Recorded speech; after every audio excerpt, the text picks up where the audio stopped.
It's Thursday, July 11th, 2024. And guys, you're watching the MMA Eco Live podcast. I'm your host, Chris Presnell, owner of MMA Ecosystem, coming at you live from beautiful Portland, Oregon, which you can't see my view, but I've got a much better view of this wonderful city this week as I have moved, guys. Over the weekend, I packed up my stuff and moved about not that far, maybe like 2 miles north. Honestly, closer towards downtown. I'm just west of downtown Portland and have the most epic view of 3 volcanoes, of highways and tall buildings, at least tall for Portland. And it is unfolding before me currently. So with that, what I am working on, as you can see, haven't made a whole lot of progress, but I'm working on a new studio. I, for the longest time, had just been set up in my living room and had to set everything up every week, the tripod, the cables, laptop, camera, everything, and then tear it down every single week, stash it under the couch. But now, since I've got a much larger bedroom, I'm actually setting up, working on creating a studio that I can keep up permanently and hopefully looks a lot better as well. And we'll have a workspace just to the left of the studio. So next week, I'll actually, there'll be no podcast next week because my family will be in town and I will be with them, traveling to other parts of the area with them, and then I'll be back. So bear with me for the month of July, guys. I've got a ton going on and I haven't been putting out videos for a little while, and that's not like because I'm losing interest or don't want to do it anymore. It's merely just because I've had a lot going on and kind of like, and then like, yeah, I decided to move as well. And so by the end of July, all of that should be calming down and I'll get back into the swing of things once again. So bear with me. You can still follow me on Twitter. You can still tune into the podcast, website updates, all that stuff is still going on, even if I'm not putting out videos. But today, if you're joining the podcast for the first time, would appreciate, if you like the show, subscribe to the channel, like the video as well.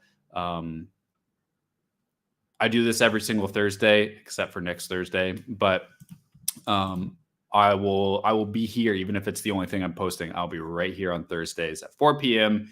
Pacific Coast time. Cover Asian MMA news.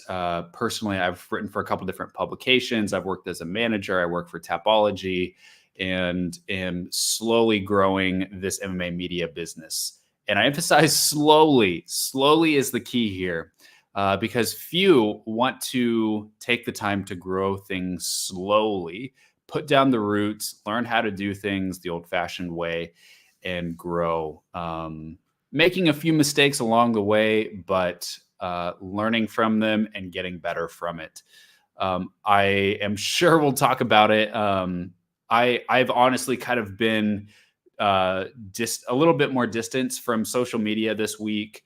I know there's been a lot going on with like MMA media going back and forth, and I'll probably just get to it because I saw we had one of the first questions about that. So I'll cover that. I actually just in the last hour tried to catch up on some of that.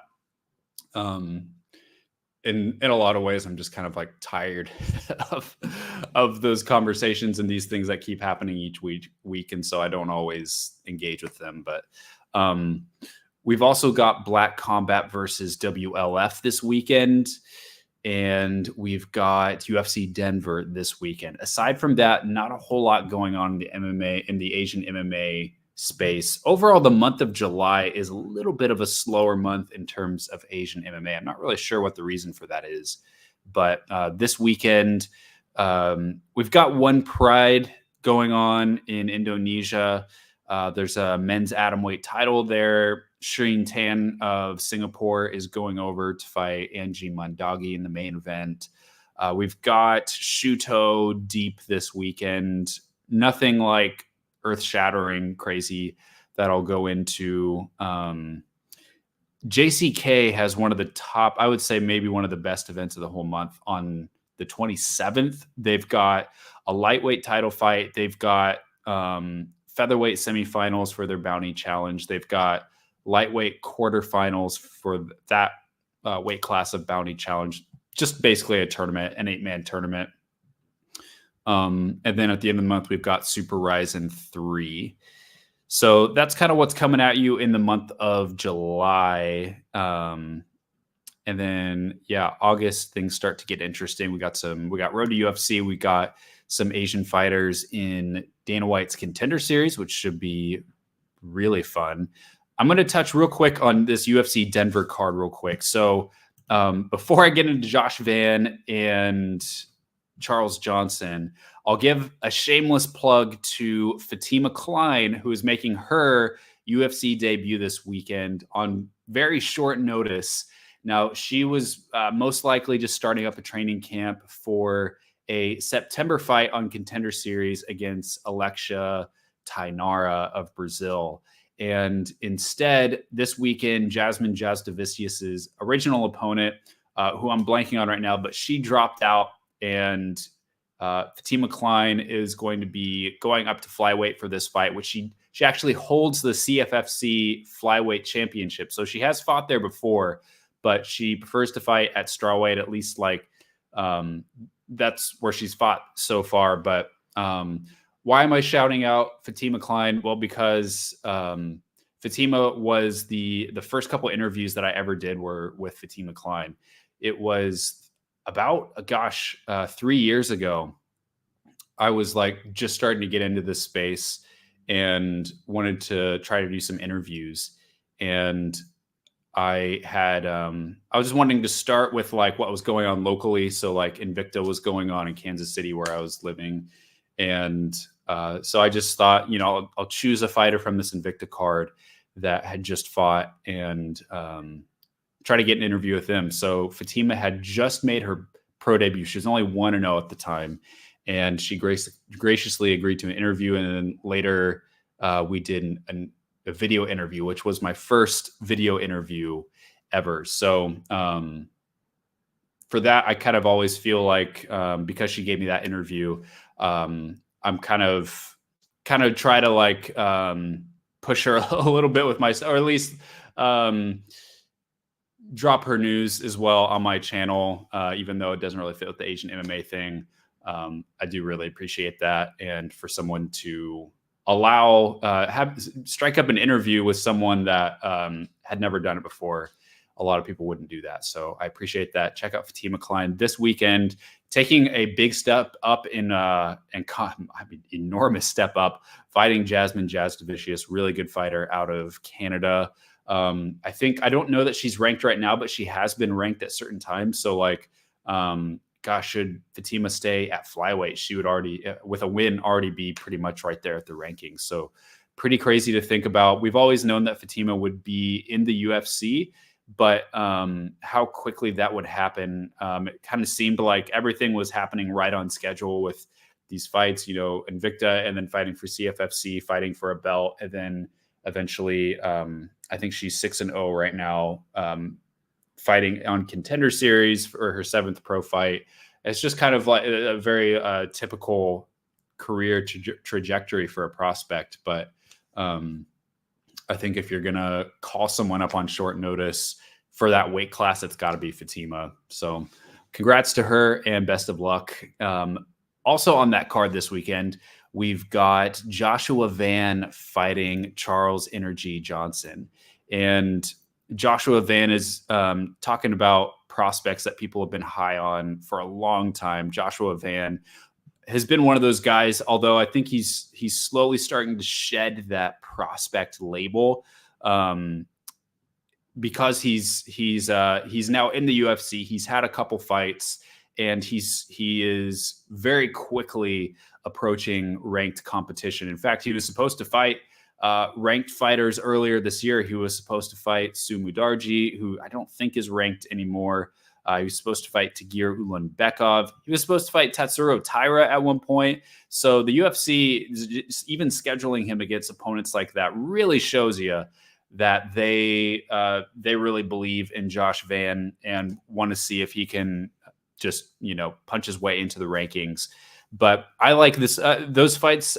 Although I think he could have been successful, I like this route a little bit better fighting someone like Charles Johnson. I think Johnson is a guy that is typically really underrated and is just a really tough guy to look good against. I mean, you look at his record, and I don't think that he has ever been finished. Charles Johnson, all of his losses are by decision, and he's coming off a 2-fight win streak over, get this, Azat Maksum, Kazakhstan, handed him his first loss. And then his last fight was a unanimous decision win over Jake Hadley, both of these guys are really good wrestlers. So Charles Johnson is coming off a win over both of them. Also has a win over Jimmy Flick, over Jalgas Jumagulov, Carlos Mota. This guy is the real deal as well. So, and just like tons and tons of experience. So this is going to be a tough fight for Joshua Van either way. I don't expect Josh to run over this guy one way or another. And I think there's even a chance that we could see Charles Johnson out wrestle Joshua Van and at the very least lose a close decision, if not win a decision. I have seen Josh Van give up a takedown here and there, and I wonder how he's going to hold up if Charles Johnson decides to wrestle against him. However, Josh Van he's just like he's like a machine gun. His strikes attempted rate, I looked at the UFC stats just before this, super high strikes attempted, significant strikes landed rate, much higher than Charles Johnson. And so I think on the feet, Joshua Van is probably going to just like a good chance he overwhelms Charles Johnson and lands just the more impactful strikes, pushes him up against the cage, and just batters him over and over and over with punching combinations. So if that's the case, I think Joshua Van wins the decision.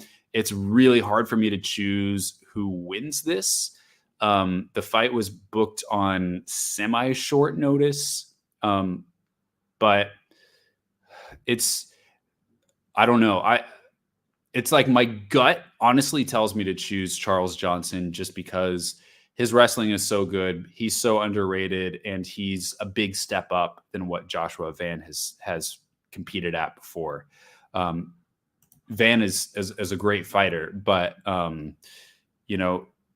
his wins are not as I would say Charles Johnson's wins are a little bit higher quality than Van's so far. And Van came in on short notice, and he's also got a split decision win over Jumagulov. And then his last fight, 2 fights, he looked great. But if you just like put a gun to my head and force me to choose, I'd probably slide towards Charles Johnson just a little bit, but would not be surprised at all if Joshua Van gets the win. He's a great prospect, a great fighter, win or lose. He's on a trajectory to the top. So really excited for that fight. The styles make for a really exciting fight. So either way, I think it's going to be one of the best fights of the evening. Also this weekend, we've got Black Combat versus WLF. Now, I'll be frank, guys, I have no idea how to watch this event. No idea. If you know how to watch Black Combat versus WLF, let me know. Things are not looking good for like a full live broadcast because both of these promotions are like the kind of promotion that films things and then airs things in the next couple weeks. So because that kind of fits both of their styles, I don't even know if there is going to be a live broadcast. WLF is historically really bad at communicating how to watch things, and Black Combat on their own really never airs things live either. But let me just show you this fight card. Hopefully we should at the very least get news reports. There'll be reporters on site like what's that guy from Spo TV?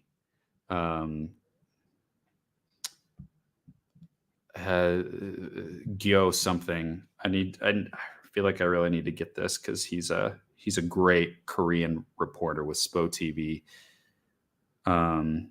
Here we go. So if I can read this Korean. Lee Gyo-dok with Gyodoc_goat on Instagram. I'm sure he'll be reporting on that, and we'll be able to get the results. So at the very least. All right. But taking a look at the actual fight card. Another fun thing. You may have noticed maybe the camera quality a little bit different. And that is because I'm not using my camera. I am using my webcam. And let's see. Here we go. See if this works. All right, there we go. I got a new laptop. My old one, this guy right here, this MacBook I got in, I want to say 2000. There we go. I got this in probably 2017. And it's a 2016 MacBook, and I just got a October of 2023 MacBook. Screen's a little bit bigger, way powerful. It's the fastest computer I've ever used. Looks great. Everything's fantastic. I was noticing my video editing was starting to slow down a little bit, and it was getting slower and slower. A little bit of a fade at the bottom of my screen. So rather than waiting until the wheels fall off and I'm in a pinch, I just decided to just get a new one. So yeah, hopefully that'll mean like I'll be able to get things done so much more quickly, which is awesome. Hopefully that'll mean great things for video turnover rate. But anyways, let's take a look at this WLF card. So I'm guessing this is just kind of the main event, just because, you know, these cards are always so interesting. Like, I would not peg WLF as like the kind of promotion that could co-promote every single month successfully. And the fighters that they choose, sometimes a little bit hit or miss. Now, a lot of times fighters from China do compete a lot more often than other countries. And I'm not really sure the reason for that. Could just be that they're used to doing things like that with like kickboxing and sanda. But so sometimes you see fighters compete a lot more often, even every month. But yeah, so the selection that WLF put forward, it's okay. You got Feng Tianhao there. He's solid. You got Arigala. He's really good too. Even this guy, Kalinu Kadalibieka, he's at the UFC PI now. So that's good. And his losses are to pretty good fighters too. So I'll keep watching him. You know, he's one of those guys that you could see go on a win streak. Other than that, not much of interest there. But I think overall, Black Combat will probably take this overall if you're like keeping score. You got Young Hae Jun there, who I think he might be the heavyweight champion with Black Combat. He's fighting Shalawati Holly. This is frankly a pretty big mismatch, I think. So that I think should go to Yang. And then Choi Won Jun against Jota Yang, again a huge mismatch. Choi, I think he is the middleweight champion with Black Combat. I mean, who's WLF going to choose though? They might have better success having a welterweight going up than a middleweight. There's like 5 middleweights in China right now. Then you got this one, Oh Hill Hawk versus Zhang Shijun. Not really sure what to make out of that one. Don't really know much about either guy. Kalinu Kadalibieka versus Son Yu Chan. Again, don't know much about. I know a little bit more about the Chinese guys than the Koreans, but I think I would probably lean with Kalinu on that one. Just actually, let's take a look at this guy. Let's not make assumptions. So you look at that's what a weird record that is. So his record he may actually be better. This is why you always got to look at a record, because 2-1 doesn't always mean the same thing. This first one he lost because of a cut, so kind of had a loss is a loss, but doesn't quite resonate the same. And then his next two fights over fighters way more experienced than him. So perhaps he's a lot better than his record shows. Could be an interesting fight there. Arigala, who is always really entertaining, really high striking rate. He's fighting Park Yo-jin, and both these records look pretty good. 6-1-1 is not bad, and a couple decent wins there. Park Sang-hyun is not a bad fighter. Probably his best win there. So that could be interesting. The rest, kind of the matchmaking all over the place. This one, I believe this guy Munka Twolgusi was a replacement. Wasn't the original opponent for Lee Jin-se. And Lee, I think, is probably a little better than his record shows as well. He's fought fairly tough competition throughout his career, and so I think he's just been on the wrong end of some matchmaking, perhaps. But that'll be interesting. Munka Twolgusi, kind of just a one-dimensional wrestler type Mongolian guy. And then this one, Feng Tianhao versus Yu Ho Young. Feng Tianhao, we know a lot about them. He's a great boxer, really smooth on the feet, and his last fight was out wrestled by Joe Kun for the WLF flyweight belt. Yun Ho Young, don't know much about this guy, but let's look at his record. Not a whole lot of high level fights. Oh, he fought Seichiro Ito. He's the Pancrase interim champion at flyweight. And then this last one over Kim Sung-woon. So that's a pretty solid win there. Either way, I think Feng Tianhao probably going to get back on the winning track there. The only other fight that I'll point out here, not that the others aren't worth pointing out, but this Roque Martinez fight versus Kim Myung Hwan. Kim, who is, I think, goes by the nickname Mammoth.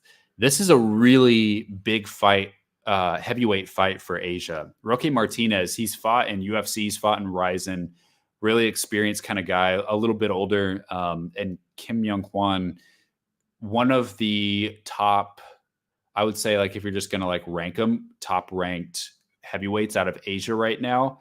But there's still, it seems like the jury is still out of how good he is as a prospect. It seems like and maybe I just say that for myself. I'm not totally sold on Kim Myung Hwan just yet. I feel like he kind of has that slow, plodding heavyweight style, carries a lot of power, and when he gets on top of you, it's really hard to escape. He can finish by ground and pound. And so I think I like this fight a lot, because I think for Roque Martinez, he gets the opportunity to fight a young guy that is coming up in his weight class in Asia. And I think it's interesting for him. But for Kim, it's kind of for us to be like, okay, how good is this guy really? Is he worth like going to the next level, that contender series level, that international fighting level? I think this fight will tell us that, because Roque Martinez is about as seasoned and as international. His experience is all over the globe. So he's going to be a good test. So barring any kind of weird outcome to a fight, like a cut or an injury, I favor Martinez in this fight, but I guess let's see what you got, Kim. So there you have it. There's a couple of other interesting fights there. I mean, you got Kim Sung-woon on there. You've got Lee Do-gyom. even this fight right here between Moon Gi-bum and Cho Young-jun, I think is interesting too. But I guess you'll have to check that out on Black Combat's YouTube channel in the next couple weeks. All right, let's get into your questions. Feel free to drop those throughout the rest of the time. So basically, yeah, talking about the MMA media stuff this week. So it's just the next chapter in a lot of things. We talk about this every week, kind of as things go on. And it was just the one sentence recap. Another guy on Twitter that posted about a fight that had very little steam behind it, and got kind of caught for it, and then and then James Lynch went out of his way to actually interview the guy and talk to him and hear his thoughts, which I think was really interesting to actually kind of talk to that side of what's going on with the MMA media that is so frustrating to people. So that's what happened. And here's the deal is that I see all of this as a function of this incident is not isolated. And you have to ask yourself, why do these things keep happening? Why it seems like now more than ever, there's just weird random reports about fights being signed, being official. You know what, guys? I actually, this is perfect timing because I looked this guy up on Twitter just a little bit ago, and I forget his name. This guy, Ruben Carter, he posted just an hour ago that McGregor versus Chandler was signed for UFC 306. Just put it out there, which I thought was crazy, and just goes to show you he's not backing away. He's, if anything, doubling down. I'm gonna see if I can find that on Twitter, but you know what? Actually, I'm not going to do that. I'll tell you why in a second. Going back to what I'm saying. Sorry, I'm ADHD. I have diagnosed ADHD, so sometimes my thoughts go kind of all over the place. But basically, you have to ask yourself, what's happening here, and is what we're seeing happening just people chasing clout, or is it a function of something bigger? And I think it's a function of something bigger. I think it is a function of, first of all, how social media is changing to reward us for more engagement and even give monetary rewards for more engagement. I think that's part of it too. But for the MMA media side of things, I think we have to ask ourselves, what pathways are there even available to get into MMA media these days? If you want to be a reporter, if you want to be a journalist, what's even the path to do that now? Is the legacy options, are those even there anymore? I mean, I know the outlets are still there, but I have not seen a new reporter hired by MMA Fighting or MMA Junkie in so long. It's just there's a log jam where these companies are not expanding. There aren't really new, super credible, comparable sites to these. It's even as MMA may or may not be growing, we're not seeing a growth in more legacy styles of MMA media. It's stopped up. So if you're like I was, and you're a huge MMA fan and you really want to get into the MMA media space, what are your available options? It's really it seems like your options are, even 5 years ago, it was okay, your options are work for a smaller MMA media site that isn't going to pay you much, but it allows you to get writing experience and allows you to just get your foot in the door. But it's your option then is like stick around with this site and hope that the site grows and that eventually you can turn that into a full-time income, which I honestly don't know if that's happening or not.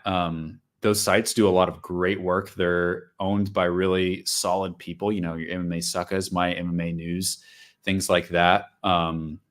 They cover some kind of niche sides of things, which is great. But if you don't do that, your option is to, like, you can't make a living out of that, or like if you can, there's extremely, like, even so if you haven't already, check out James Lynch's interviews with MMA media members. He talks to his good friend Jeremy Brand, where Jeremy Brand actually used to work for him. He owns MMA Sucka along with a few other people and is kind of the lead editor there. And Jeremy is, you know, one of those guys that's consistently like making MMA media better, by like bringing in a lot of people like myself and kind of like shepherding, teaching a lot of tools of the trade, giving you a really good, safe place to grow.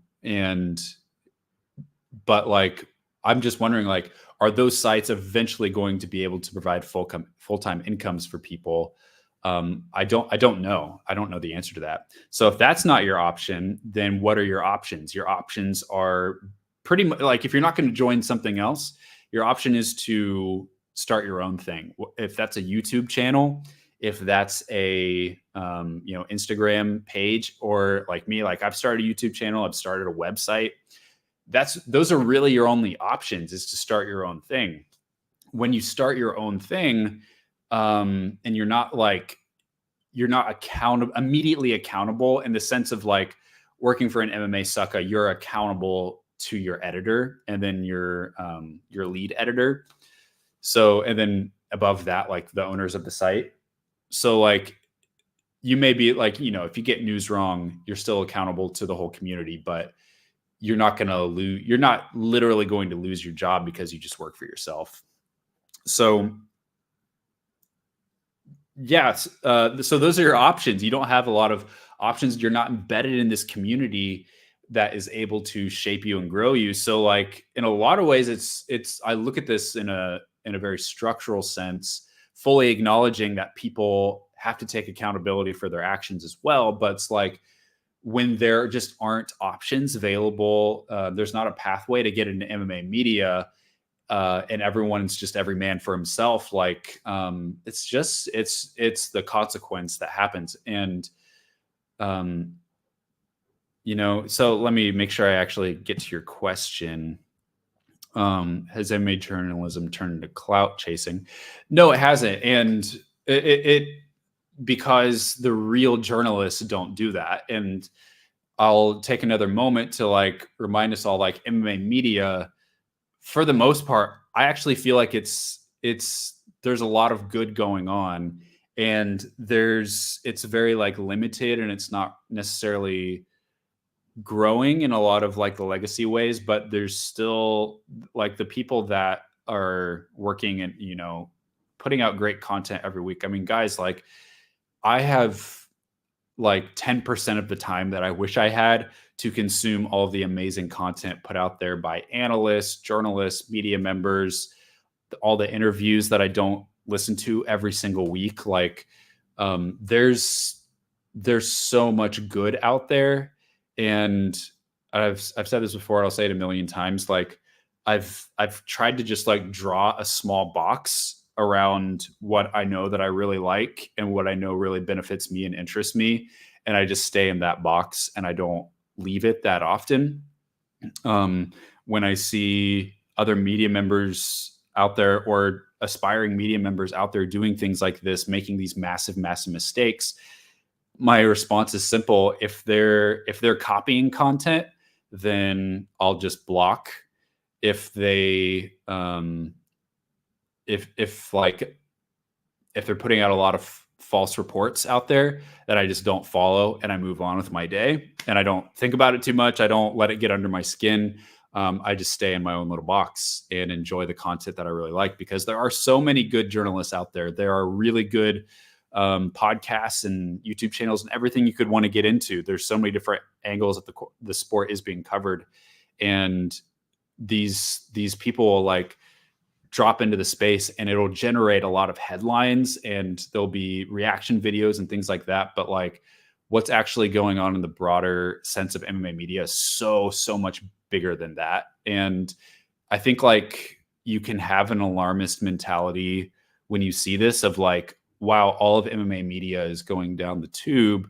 But I think like you have to look at that and be like, these don't define what MMA media is right now. This doesn't define the work of people that do this full time or are doing their job really professionally part time. So I don't like fully buy into the mentality that MMA media is just like going down this super dark path. There are dark paths that are being followed, but I don't know, just like as I'm trying to be a professional and enjoy the sport, and my perspective is different from yours because most likely you're not a media member. If you're watching this, most likely you're just a fan. And so your interest in the sport might be a little bit different than mine. And I acknowledge that. And it's not to say that there aren't things that should be addressed, but with the broader MMA media sphere. But I'm also like thinking about some of the structural issues that are creating what we see right now. And I think that there really aren't pathways available for media members to go down. Trying to speed run everything instead of doing it the slow way. There you go. I mean, I think that interview with James Lynch and Reuben Carter was really telling. I think that was really helpful because he was kind of just like, yeah, I really don't care. I'm just kind of posting these things for entertainment. I really don't care if it's right or wrong, or if I get called out. Like, it's just, I'm posting it for the fun of it. And it's like, well, there's, that's a pretty reckless way to look at it. There are a lot of negative consequences that happen because of that. So it's not a totally victimless endeavor to do that for entertainment. I will say this though, is that I'm not saying what James Lynch did was wrong. I actually really appreciate providing the platform to hear another side of things, but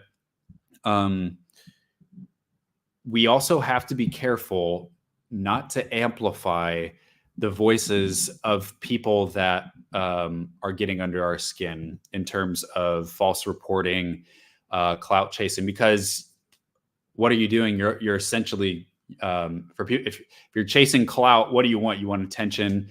Everyone's starting to retweet you, quote tweet you, posting your username everywhere. And so a lot of time that, and that was why I didn't just pull up this guy's account right now and show the Conor McGregor, Michael Chandler thing, was because I'm like, no, I don't really want to, like, that's another reason I don't really get involved in these kind of things, is because like, I'm like, the last thing that these folks need is more attention. The best thing that we can do for them as a community is to throw a wet blanket of an attention void on these fake reports. And if they don't get any attention, then they'll stop. So there you have it. Did I watch the documentary style show of UFC matchmaking? I did. Really enjoyed it. Doesn't it feel like it makes Dana and Hunter Campbell look worse strong-arming people? They're the reasons these cards have been bad. I think if you don't really think about it a whole lot, I think if you, like, the show is really told that side of it. I mean, it's like every episode of this UFC, what is it, Inside the UFC, Fight Inc? Yeah. Every episode of Fight Inc will look at a different side of the business of the UFC. And then it'll also end up being kind of a mini documentary over a certain UFC star, Sean O'Malley, John Jones, forget the other guy. But so they'll kind of tie that in. They'll look at like the matchmaking involved around that, whatever fight that is. But it's mostly told from the UFC's perspective, from Dana, from the UFC brass's perspective of like, we're trying to put on the best cards that we can. we're trying to put on the most badass fights. And, you know, if you're a real fighter, you'll step up. There's a, like, I would even say like majority of UFC fans hear that, and it like that like excites them because it feels like that's the UFC standing up for the fan and like advocating on behalf of the fan. What the fan wants is, you know, these badass fights. They want people, hey, if you can just push through this injury and just fight before you're ready. You know, we want to get the fans excited. So I think that, you know, a lot of fans connect with that and that kind of take no prisoners approach to things. I think that resonates really well with a lot of fans. But if you think about it, if you've been in the industry for a while, if you take a more fighter friendly approach to things, then I think would lead you to, I felt that way too. Like the UFC is strong arming people as well. You saw that especially with the Aljamain Sterling situation. It felt like Aljamain, he wasn't afraid to fight. He wasn't reluctant. He just like, he wanted to talk. He had just fought. Like, he felt like he wasn't given the space that he wanted, and that the UFC was just like immediately slotting him in and like pressuring him into taking this fight. So at least that's my perception of it. And that seems like, you know, and all we have is Aljo's word. We have this documentary, What Was Shown. And so that's what we have to go off of. But I do agree. Yeah. No pun. Did you see that Sierra Dunwoody's fight where her opponent somehow weighed in at 173 for a 135 fight? What do you call that? Unprofessional? At the very least. Yeah. So that was that for Eris FC? I think it was. Yeah. Which Eris FC is a pretty, that's not an amateur league at all. Let's see. I'm not familiar with either of those two fighters, so I'm not really sure, you know, what sort of was the lead up to that. Sierra Dunwoody, a 3-0 Canadian fighter, a bantamweight who's fought for LFA, has a win over Hope Chase, who's that's a pretty good win. It was Danielle Kodo who was making her pro debut. I'm not sure if she's fought in other combat sports, but she is from Côte d'Ivoire, fighting out of France. So, you know, it's a fighter making their pro debut. I'll leave it at that. I don't know what her training situation's like, what her background is at all. And for someone making their pro debut, I mean, it's still inexcusable, especially for an organization like Eris FC. But yeah, I mean, is that not like the most that you've heard of? There's been a couple others, like there was the like Paulo Costa thing from like middleweight to like 215, but they kind of like negotiated their way up to that. It is, yeah. Totally. Will I be doing a breakdown of Shiming versus Dong Huaxiang in the Chinese MMA social media? People already compare Huaxiang as the next Zhang Weili. How true is that? I need to see more. I'm not totally convinced on that.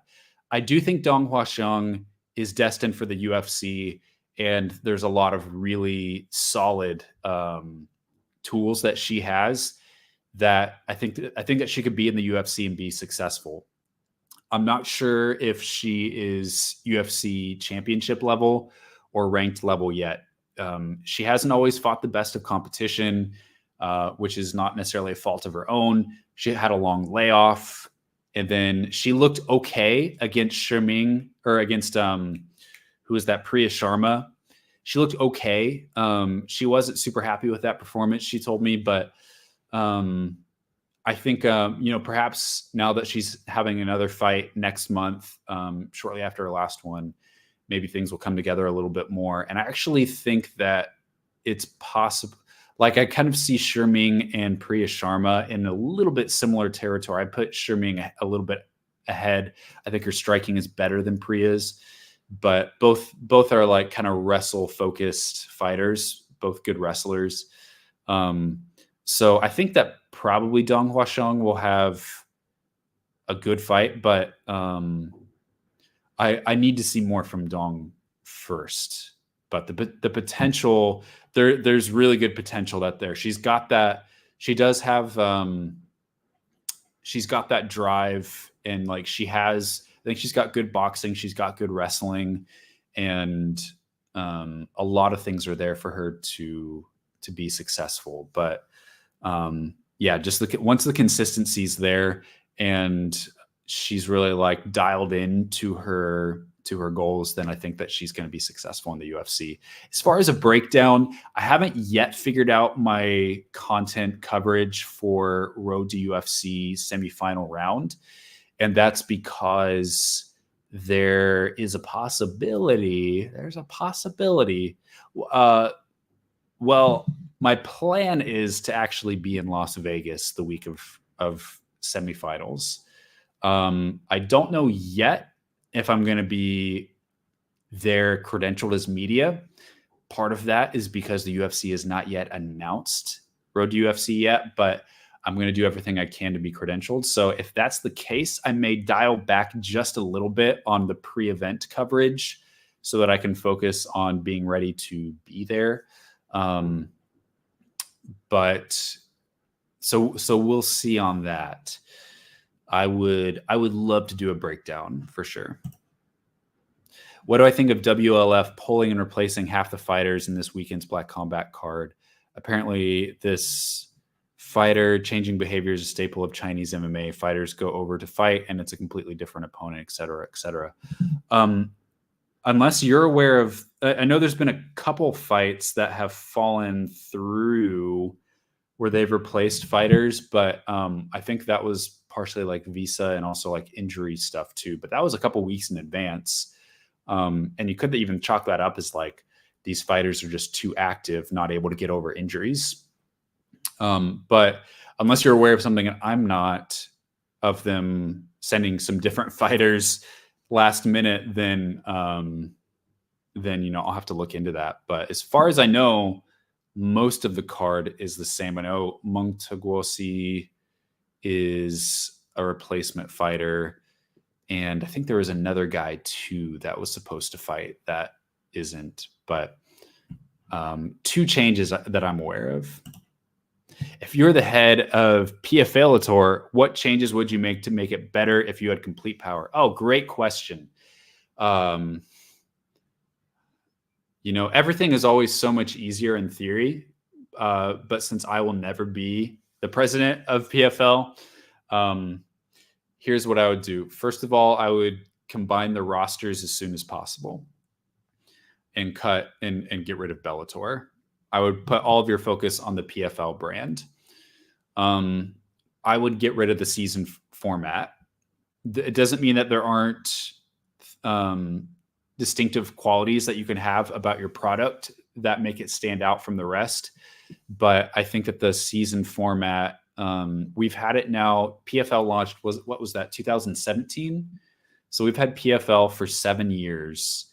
And I don't yet feel like the season, and I could be wrong, but from my vantage point, it just doesn't seem like, because it's a seasonal format, that people are like really, really excited about it. Even just like a regular tournament. I mean, if you want to meet in the middle a little bit, just do a regular tournament.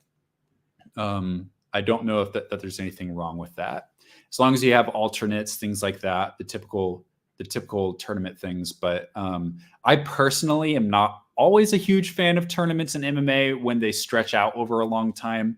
It seemed like in Bellator, when they would do Grand Prix, things would just drag on and on and on.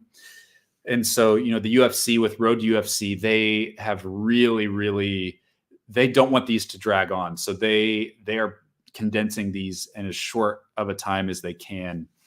But also it's like, why do you never see the actual UFC product do tournaments? I think it's the same reason. Every once in a while, the Grand Prix thing turns out really cool. Strikeforce Heavyweight Grand Prix is what I'm thinking of, even though that had a lot of crazy twists and turns with Daniel Cormier stepping in there. Overall, it turned out great. And their lineup was just insane.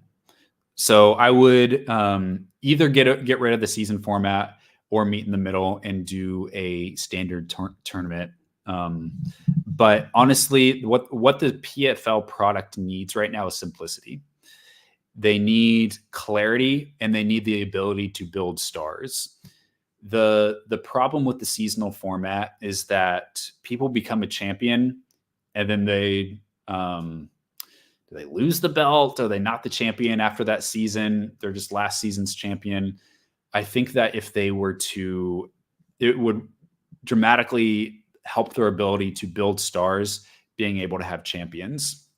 Now, I think that if I were in charge, I would be way more selective over their roster.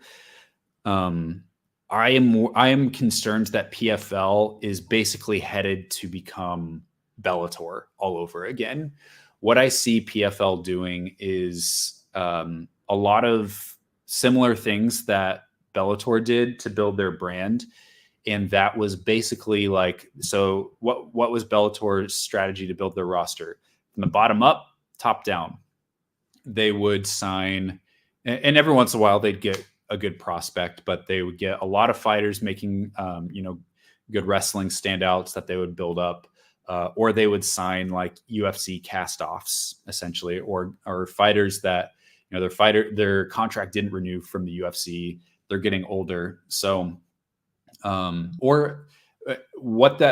you're picking up the leftovers from the UFC, and this was one of Bellator's problems, is that I think as a fight promoter, if I was a fight promoter, I would be looking to put on the most exciting sporting experience that fans have ever seen, the maximum level of entertainment in one evening, whether you're watching on TV or you're in arena. And to do that, you need to be really selective over your fighters. I don't necessarily think that as a fight promoter, your number one goal is for the best to fight the best. That's a hot take. I think that there needs to be a presence of meritocracy, especially within your organization. But I don't think that it's necessarily your goal to look at like a piece of paper with rankings on it and just be like, all right, let's just try to get all the top guys that we can. I don't think that should be your goal, because there's a lot of top fighters that don't necessarily have a super entertaining, fan-friendly style. And there's a reason why this fighter may have been cut from the UFC after just one loss. The UFC might have just thought, your style just isn't really what we're looking for. And you may not like that approach to things, but when you have a fight card where you have 6 title fights and they're going to decision after decision after decision, and another guy wrestling this guy and holding him down round after round, like that's not the MMA that, like, you're never going to turn a profit. You're never going to build like a really powerful brand off of a 37-year-old wrestling everyone to a decision. Like you're just not, even if he is statistically one of the best guys in the world. I think that this is actually one of the few things, a handful of things that I think that one championship does really well is not perfectly, because I would take out the grappling from their product, but overall, for the most part, the one championship product is pretty exciting. The caged Muay Thai, the kickboxing, there's a lot of mismatches in their MMA fights. And so there's a lot of finishes, and overall, and the pace is really quick. There's not a lot of filler in between fights on one championship broadcast. So overall, it's a pretty good product to sit down for just 3 or 4 hours. It's not going to like stretch on into midnight, and so I would like to see PFL honestly learn a little bit from one in that regard of like, how can we not only put together the most talented, but the most exciting roster? We want fans to be like, holy shit, there's a PFL event on tonight. Last time I watched that was absolutely bonkers. And they've got some really exciting fighters under the roster. Don't get me wrong, but to just take the approach of like, ooh, the UFC just cut this guy, let's sign him. Like watch, not trying. All the respect to Andrei Arlovsky. He has been in some amazing fights. He's had some amazing moments in his career, and one of the best ever at heavyweight. But at this point in his career, his style is just not that super exciting. And he's in his mid 40s. Watch to see, is the PFL going to pick this guy up? Sounds like Arlovsky wants to keep fighting, but this is a perfect example. And we've seen them do this in the past of like, this fighter is available. So like, let's just get him because people know who Andrei Arlovsky is. And he would add that value to our heavyweight roster. But I don't know. I'm watching to see what they do. That'll show you a lot about their strategies. So the pacing, they've gotten better with that. That doesn't even touch on like the whole like leagues and brands thing. I think if you cut out Bellator, I think that would really help a lot. So imagine if you cut out Bellator and then you change you get rid of the seasonal format. And essentially what you have is you could have PFL International, PFLI. And then if you wanted to have the brands, the PFL Africa, the MENA, that kind of stuff, Europe, you could have that. But I think you would want to retool that a little bit, since if you are having a tournament in the international side of things, then things get a little bit confusing. And people point this out with like other sports, like soccer, football, like, well, they have all these, it's not totally unified. It's not totally streamlined. It's like, yeah, I know. But like, I think MMA is a lot different in that regard. So I have to think about how to retool some of those things. You could just have a tournament in the international season and then tournaments in all the others. And then maybe like, or I don't know. I'd have to think about that one a little bit, but ultimately you'd want it to feel like it's a cohesive product. And honestly, I think that some of the best work that PFL is doing right now is in their Europe. There's a lot of great fighters in their Europe series, and I'll be watching and covering it for Tapology tomorrow. But I think there's a couple solid guys from the MENA stuff as well. So, is there a flow that happens from regional to international? I don't know, perhaps. But yeah, very, very interesting. I think about that kind of stuff a lot. As you know, Rose Namajunas fights this week, which brings up GOAT talk among the MMA community. I was in an argument where the guy said if Weili were to beat Suarez, Vina, Rodriguez, and Godinez and Grasso, they would still not consider her the GOAT because the division is at its weakest. Well, flat out lie there. And they said that Rose 4 wins over Jung and Ioana make her the 115 GOAT. Opinion on that weird take? Well, I mean, like Rose also has a couple losses over.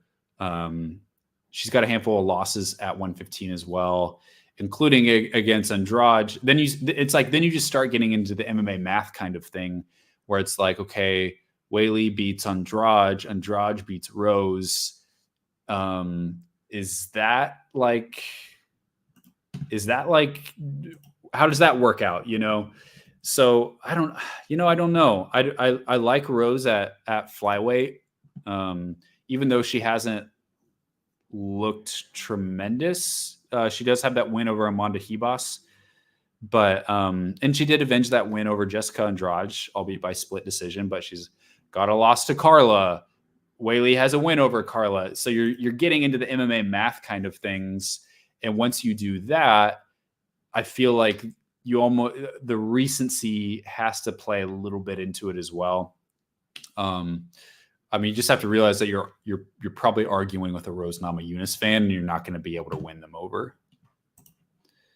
Brian, thanks for this. Black Combat always streams their big events on their YouTube channel memberships now. It's like $10 per month, but people still pay for it. That's a pretty good price. That's good to know. Yeah, so maybe I'll have to watch that. That's great. Thoughts on legit MMA reporters going to Power Slap to ask Dana about UFC fights instead of Power Slap questions? Do you find it funny that they have to go to a different show just to talk to Dana? Well, they do have press conferences at the UFC events too, and a lot of those reporters, are Vegas-based reporters. Power Slap, it's like I don't really, it doesn't bother me that much. It used to a little bit more, but now I'm just kind of like, it is what it is. It's another form of entertainment, and if you want to like go cover that, then I don't have any problem with that at all. And how MMA is, things are changing all the time. You've got Dana White right in front of you, so you can ask him about that. People ask Dana about boxing things. They ask him about a lot of off the wall things at other press conferences as well. So, those kind of reporters are probably like Amy Kaplan covers that. I don't know if Alex Bahunin covers Power. I've seen him post a couple pictures from those events, but I don't look down on anybody that wants to cover Power Slap. I mean, if you're in the industry and you feel like it's worth your while, then I don't feel like that hurts your credibility at all. The only thing that hurts your credibility as an MMA media member is acting unprofessional and all the other stuff that we've already talked about. So I don't really have a problem with it personally. Are you able to take criticism on previous work? Because what I'm about to say later is very carefully worded and took months to craft my opinion. I take my consumption of analysis seriously and passionately. So what I say is not an attack, but mere means to help you get better at analysis. I rewatched your analysis on Jung versus Yan. I did not think it was your best work. Fair enough. I think analysis is not your forte. It's not. As a media member, I rewatched all their fights, took notes, and brought these notes up to DM's top tier analysts and compared it with yours. A lot of stuff the top tier analyst said contradicted a lot of your reaction to 300 and pre-fight breakdown. Consider the resources that I've cultivated the past few months since UFC 300 and ended through email. Again, it's not an attack. I get that your focus is not analysis, but you understand that you want to be taken seriously when you do put out this type of content. So yeah, I'll respond to that kind of on both sides. On the one side, I do agree that analysis is not my forte, and since right now I'm not the kind of guy, like I don't have an extensive martial arts background. I've trained places, I've had one fight, like I've done some things, but like I haven't gotten that deep into practicing, which does really help with analysis. It's not essential, but it does help. I also don't usually get into a whole lot of the X's and O's kind of stuff. I think with analysis, what my goal is to just kind of look at the fight on a broader sense and find just a couple things to watch for. And based off that, I'll make a prediction. I try not to like clamp down too hard on my predictions because things could, because then it comes back to bite you. But at the same time, a lot of my prediction, like looking back on whenever I do analysis on a video and I make a video on a fight, I've had a ridiculously high success rate of getting the prediction right. sometimes down to the round and the exact method, like a really, really high level. And I think that is more likely when I'm breaking down fights with prospects that are like, like a road to UFC kind of fight, where it might be a little bit more obvious, like there might be a little bit more of a mismatch. But if I can't get the prediction exactly right, then at the very least, I want to be able to like, my hope for like one of my videos is that you watch my video and you were like, hey, maybe the exact outcome wasn't right, but you gave me a couple things to watch for in the fight. And those things were actually important in the fight. And what you said kind of connected to the actual story of the fight. And I did think that there were elements of like Jong versus Jan that really like worked themselves out. Like there were some things that actually happened in that fight that I talked about in the breakdown video. That was a really hard video to break down, just because like, hello, you're at a championship level of a fight, and fighters' games and strategies are so deep that it gets progressively harder and harder. So no, I agree that it's not my forte. The other thing is that there's no way to get better at analysis if you don't try it. So that's the other thing, is like, and maybe that just means I should stay away from like a championship level fight. I probably won't, but it just means that like, if you're going to attempt something that big, you just have to add a lot of caveats. You have to have some humility, have to hold your prediction loosely, all of that. There's no harm in just like trying, I guess, because even just the limited analysis that I have done over the last couple years, really just the last year with YouTube, I feel like it's helped me to grow in certain ways in how I watch fights. No, I totally agree with that criticism, and I take that. And I think if you were, I mean, I know like a lot of us like disagreed on different aspects of the Jong versus Jan fight. But I think that there were a handful of threads in that fight that I did actually point out. And, I won't go over those again, but yeah, it's always like, how can I take just like a small step forward with everything? So no, that doesn't offend me at all. How much does altitude affect fights? I think a lot. UFC is going to Denver this weekend. We saw 2 years ago Leon Edwards gas at altitude, then dominate Usman in a rematch. Real or no? That specific fight, I'm not totally sure what the effect of that was, but I'm pulling up this UFC Denver card because I want to see how they've booked it in terms of weight classes. And it's not always that, it's not like if you're a flyweight that you're immune to altitude, but we've seen a lot of stinker fights in like Salt Lake City. We've seen some stinker fights in Denver as well, and in Mexico City as well. You'll remember was it the Fabricio Verdum versus Cain Velasquez fight in Mexico City was kind of a stinker, and Cain gassed out pretty hard. So this event, they have two fights.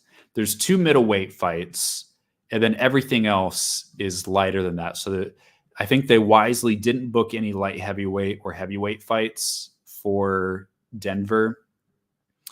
And then the middleweight fights, you've got Josh Fremd, who trains out of Factory X Muay Thai in Colorado. And then the other one, you've got Cody Brundage, who also trains out of Factory X. So I'm guessing you probably won't have to worry about those guys. Could be a different story with their opponents. Do I think Israel Adesanya gets an unfair shake when it comes to discussing his career? I see of online legit people on MMA fighting just going after him for being really unfair. I don't know. Yeah, opinions are all over the place on this. I generally have a pretty high view of Israel Adesanya. I think that he's got a lot of really loyal, passionate fans, and he's also got a lot of people who are passionately against him as well. So there's bias in that, and some of those things may not necessarily have to do with just his fighting style. It could be other things that people just don't like him.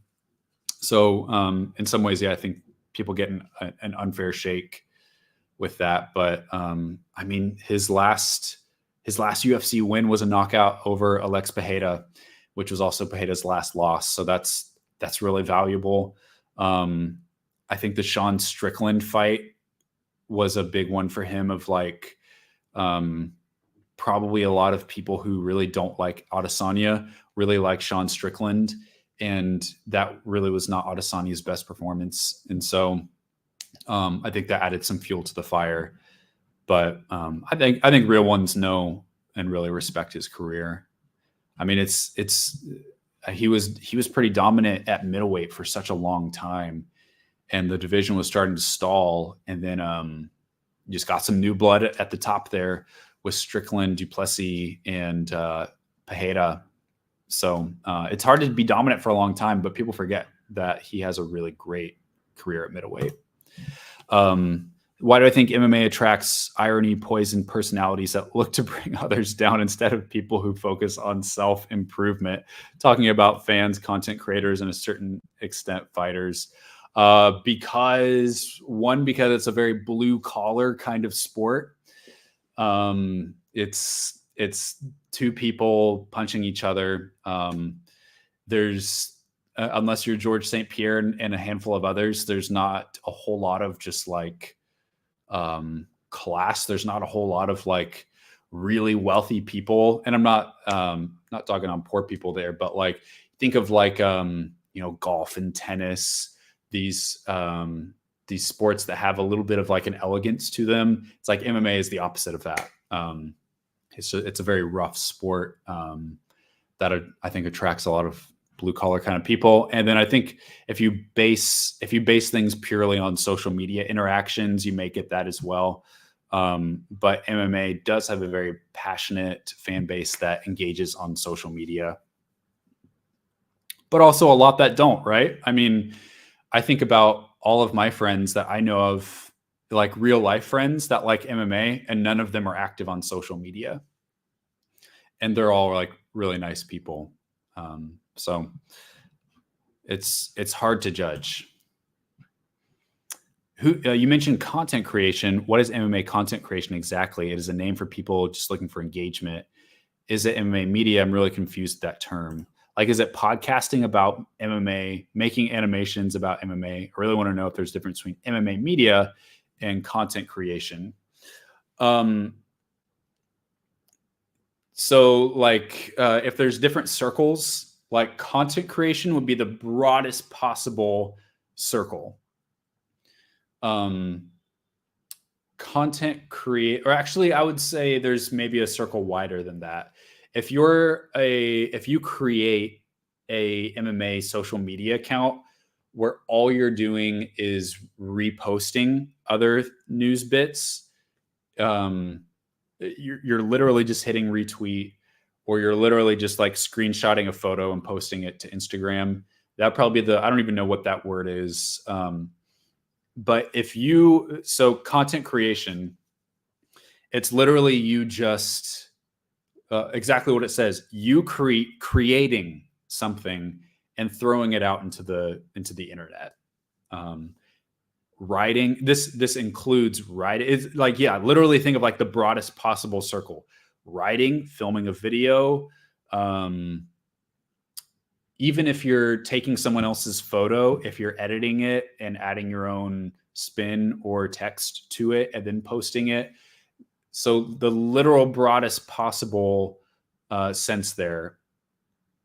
So if you go in a circle, a media member is pretty hard to define. You see that this is what we're talking about is like is categories. Originally, we just had reporters and journalists, videographers. The categories were pretty simple. But now that we've got social media and TikTok, Instagram, and social media personalities, we're starting to wonder like, well, what are these people exactly? How do we categorize them? So content creators, media member, I feel like a media member is someone that like they see themselves as part of the MMA media. So if you're a media member, you probably have some kind of like people, your face is on your profile, whatever it is, or there's a link to your profile. So your personality is coming through a little bit, and you see yourself as part of the MMA media. Whether that's then like, I want to make this a career or I don't want to make this a career. But I do want to like be an active player in the space. I am struggling a little bit to define what separates a media member from a content creator.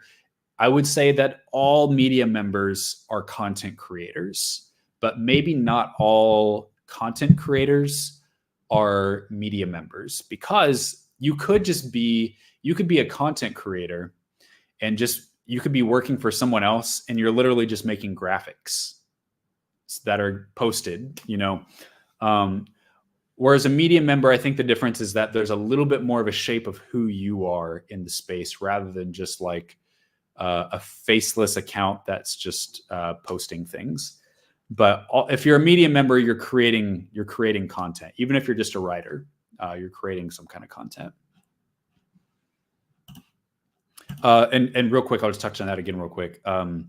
Content creators, we've created that label to also include, TikTokers, YouTubers, people that have some kind of personal presence on social media. So that's the difference there, is a personal presence. Don't know if you saw the satire Twitter X post that said Cortez is out due to drug failure and long eyelashes. WMMA rankings retweeted and unretweeted it when it was clearly a joke. What's going on there? You said it got deleted. Oh, no, you're good. Double posted there. I think I did. I think there's a lot of satire accounts out there. So I don't know. That's kind of at the bottom of the bucket for me in terms of accounts. But I didn't think about it much and moved on. What's your opinion on the people that defend fake news and attack Jason Hagholm for calling it out? Well, I think that there's a difference between defending fake news and then having a little bit more generous response to fake or false news.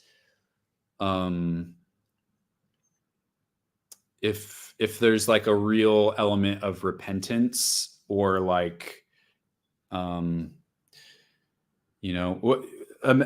will there be a day in 5 years, 10 years that Reuben Carter works for an MMA media outlet? It doesn't seem like he wants that, but maybe you can salvage your reputation. We can't see how everything plays out.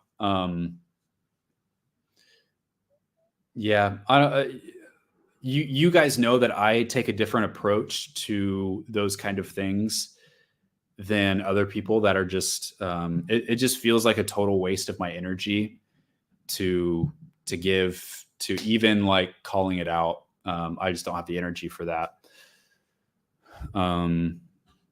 It's probably just followers and friends, to be honest. And then you're saying, I don't really enjoy Fight Inc. It seems like a good fluff piece to try and make the UFC look good to casual fans, but I'm not a casual fan and don't buy into that BS. Stopped watching it after the first 2 episodes. Yeah, I mean, to each their own. The value that I found from it was even if there is like a slant in it's a very pro UFC piece of media, there's still things that you can learn from it. And there's still like, I know the camera can sometimes change things, but like it is still interesting to like get to see inside a little bit. Like when they would like do the documentaries on the fighters, like I've seen enough of those and a lot of them are kind of the same for me. And so I didn't really I kind of spaced out on that side of it. But when it was on the business side, even if it is pro UFC, it's still helpful to know what kind of messaging is at play here, and kind of to see things from the UFC side of things, I think is still valuable, even if I don't agree with it. But yeah, to each their own. Another thing I want to add, since it builds into a Miguel class post, prediction and analysis are two different things. They are, but I think that it's hard to do prediction if you don't have any analysis at all. Otherwise, you could just be siding with your favorite fighter and just purely picking as a fan there, which I don't think that there's necessarily anything wrong with that. If you're not trying to do be a media member, be semi-professional, but there has to be a little bit of analysis for you to make some kind of prediction. Even, I mean, you guys see me, I make predictions just like off the cuff. And I did that with the Black Combat WLF thing. I'm like, I don't know who these guys are. Okay, first, before I make a prediction, let's just look at the record real quick. And even just looking at a record is analysis. It may not be effective analysis. It's definitely not thorough analysis, but I don't know. I enjoy making predictions because it's something that engages me with watching the live event. And then when you pair that with analysis, it engages you even more, because you're like, okay, did what I think might happen, is that actually what's happening? It engages you more. And so the two go hand in hand, and it's hard to make a prediction without analysis. What do I think of people that don't do predictions and just analysis? Oh, it's totally fine. It's totally your cup of tea. And it also, I think not doing predictions, it also shields you a little bit you can't be wrong with a prediction if you don't make them. So it could also shield you a little bit as well. So you're saying yeah, guys that aren't just into betting, but just study the sport for what it is and don't care about the results. Yeah, that's totally fine if that's your thing. I do care about the results. And so that's why I like making predictions. It's just two different preferences. I don't think one's better than the other. So yeah, there you go. Hey guys, that was today's show. Really appreciate you hopping in.